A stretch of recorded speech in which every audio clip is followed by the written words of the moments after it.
Whether you're an employee here or a vendor or an amazing customer, Michael and I are eternally grateful that you helped us make it 15 years.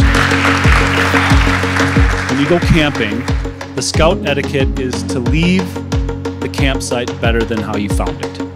It's really lessons like those that shaped our view, and it was how we kind of sought out others. We wanted to surround ourselves with people who shared those values and those beliefs. You know, we're all part of the All Energy family. We've all invested, in the climate and in the future by going solar. For a number of people that I talk with, that investment is totally paid off. They're making money now on it. They're independent.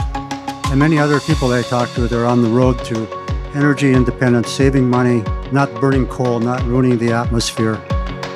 That is why we're here today. It's about a better, more sustainable future.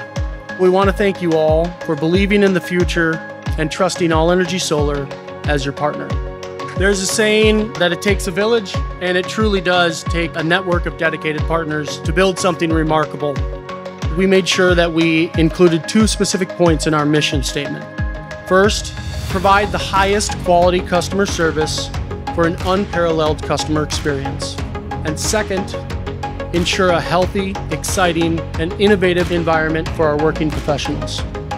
Thank you to all of our amazing employees for your dedication and for the optimism that you put into your work every day. And thank you to our customers for stepping up and standing for solar. To 15 years filled with challenges, laughter, teamwork, and success, and to 15 more. Cheers.